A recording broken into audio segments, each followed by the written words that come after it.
Welcome to the 57th International Build Chess Festival. I'm here being joined by Daniel Bachmann, who has won the Beauty Awards in the ATO tournament of the round number 4. Congratulations, Daniel. Thank you, and it's great to be here.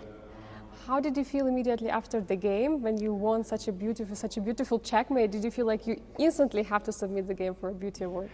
Yes, I did feel so. I felt like, the game really went well. I could checkmate with my favorite pieces, the knight and the pawn. And also in the opening, I did play some pretty good tricks, which I liked with a rook invasion.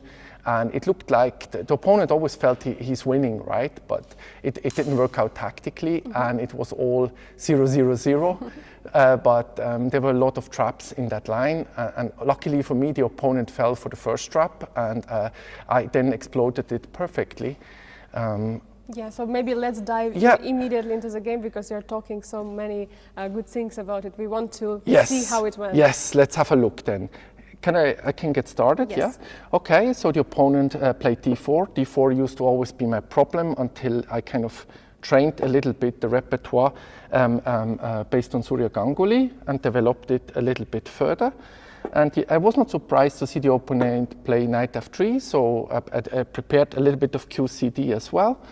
And then, I played d5. And then I had as a first surprise, but luckily was prepared. He's going like in a Catalan with g3. And then I knew, okay, I'll take the pawn and goes for something risky. Okay.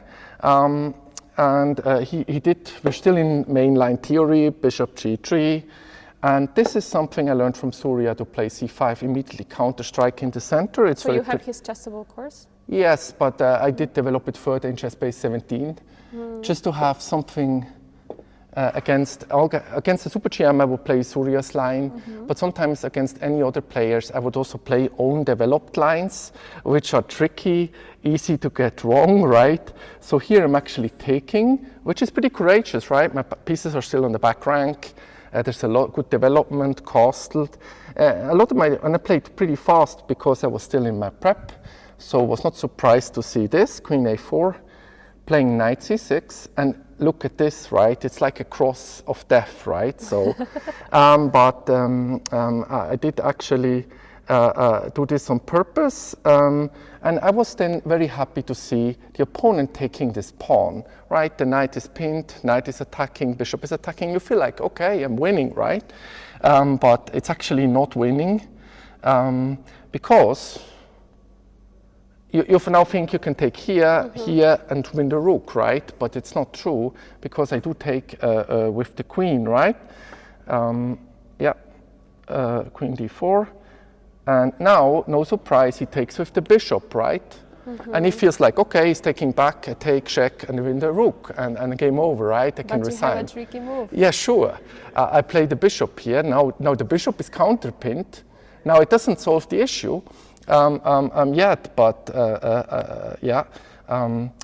he now plays rook d1, and here's where I really was smiling, because that's a complication I really like, because I play not good in positional play, but very good in tactical, messy positions, right? A little bit like a hyper-activist in terms of play, so I play very aggressive chess, and I always like to have the opponent think he wins.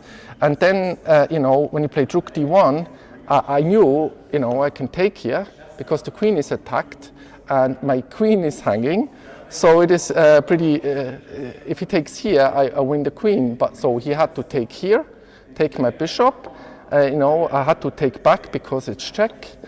And now, if you look at this position, right, White could be feeling he's winning again. The pawns are shattered, I'm not really developed, he's already the king on the side, but we're in the end game, so it's pretty good to have the king in the center. And I played this funny move here, offering a rook exchange here, and the opponent, funny enough, went for my favorite line. He took here on c5, And So during the game, it was your favorite line? yeah, no, but from this variation, basically. So you prepared all of this? Yeah, not all of it, but until maybe here. Wow. So how many moves are here? yeah, we are pretty deep, right? I do have a pretty unique setup at home, chessable connected to e-boards, so it's actually possible. I'm trying to get better, right? I'm only 1700, but I'm trying to get really good at this. I still, minimum of early, mid-40s, I still have 20 years to go, right, to learn. Even though I retired, I'm still quite competitive. So he did took, on c4, and I did the rook invasion here on d8, right, with a check. The king moves one foot up, right, and here I did cover with the king here on the white squares. And the opponent played, the knight out here, right, attacking my rook. And here was quite a special, I had choices, but I knew the best move, and this is not everybody might think it is, here I calculated a lot, is going here, and there's everybody might feel, hey, f6 and I can trap it, right? It does look quite tempting, right? So I was very amused to see the opponent playing f6. And against the super GM, maybe this wouldn't work, but you can now pretty much, trap, or at least get a perpetual, right? Yes. So he played f6, but now comes a tricky part. The rook immobilizes the development, which is pretty difficult, but at the same time, the knight is coming in, so you cannot really trap the rook. And if you attack it, I go here, and then this hangs, and you can't go back because there's a trap, right? Yes. So and with this invasion, I can then come up with bishop e7 and counter strike here, and it's actually working out pretty well at this point. So the opponent felt like he has a draw in his hands, and when you have a draw in your hands, your judgment is clouded. Every time you feel I'm winning or I'm losing, you start to blunder, right? So I wasn't surprised that he attacked me, and I went with the rook here, and the opponent went back and offered me a draw, which I immediately declined because, of course, but I had more calculated here. I could just take here. He took back, and here's a beautiful knight fork, right? Winning basically the rook, right? He went. I think he then. Now I'm out of my prep, but. So now, finally, you're out of your prep. Yeah, no. I still need to remember. I don't want to play it incorrectly. So he played it on f3. I did took the rook, right? And now it's technically lost, right? But it was so amazing how the rook was dominating the whole position. Yeah, when you have a rook on the 8 rank, it's always very, very dangerous. But my goal was more to make an impression that it can be trapped and then exploit that, because once the rook gets behind the pawns, it gets very, very complicated again. Because in positional chess, I'm still working on that with Peter Nielsen's courses, and in positional chess, I'm still behind, right? Hopefully nobody listens to this who plays against me. So I did take here with the knight, right? And now from here on, what I liked is the perfect play. So he went out with the knight, I offered exchange, right? Simplifying the position, not mess it up, right? I went to b6, and then he gave this check. I just consolidate king to c7. He played the knight back, he didn't want to exchange. I think I could play it from head, but I don't want to make a mistake. Bishop b5, right, giving a check here. And and the king went to g2, and I brought my bishop back in on the line here, trying to jump in, another fork, right. This one, luckily he saw. If I remember correctly, he actually went out here, yeah. c7, c3, c5, g2, knight c4, queen, yeah, he went to h3.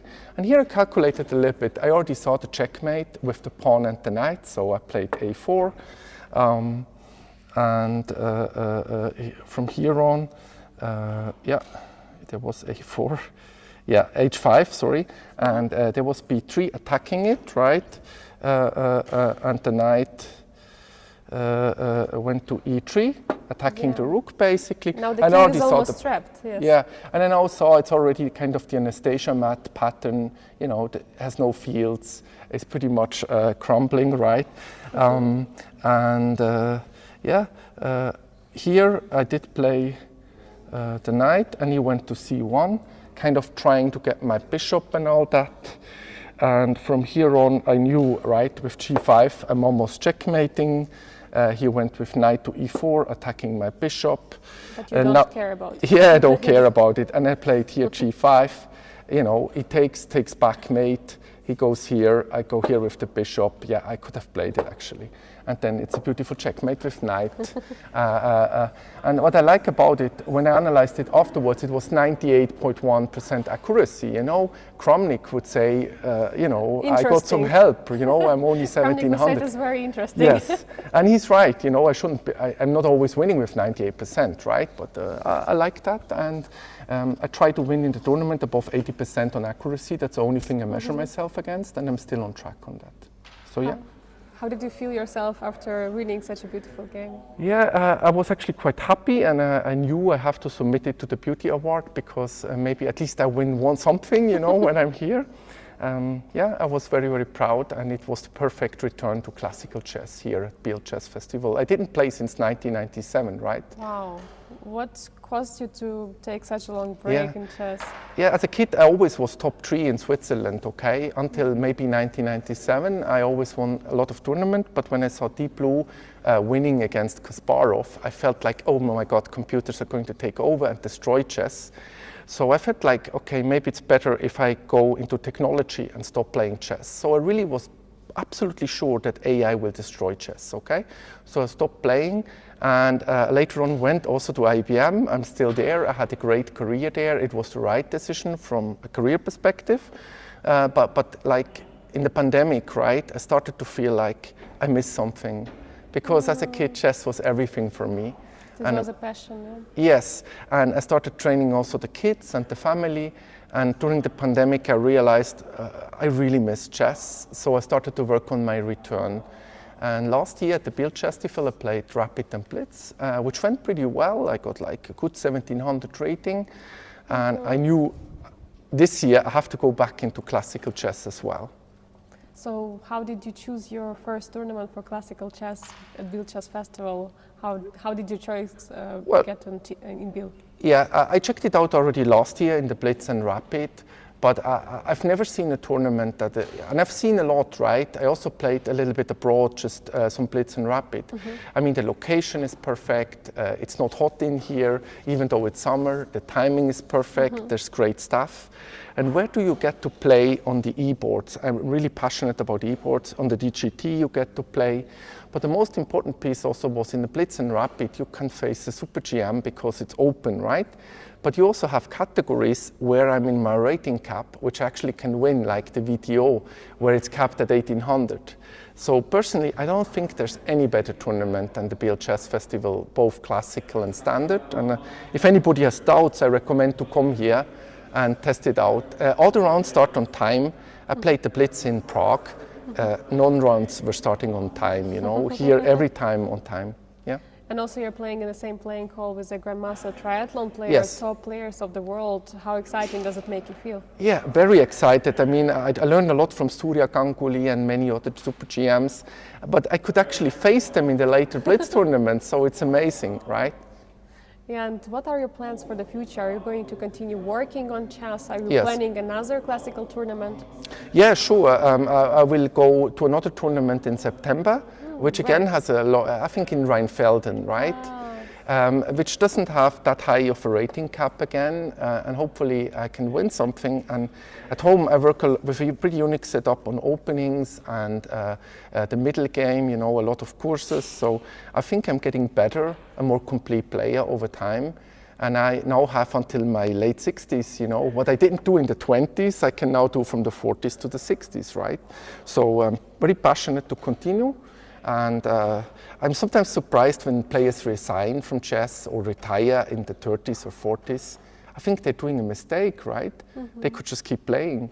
Even if they get worse, it doesn't matter, because chess is a passion, it's not just about winning, it's about enjoying the game as well. You're absolutely right, Daniel. I sign under each word you said just now. Daniel, thank you so much for showing us your game and for choosing Build Chess Festival as your first classical tournament. We are happy to have you here and enjoy chess. Thank you so much. Thank you, Angelika.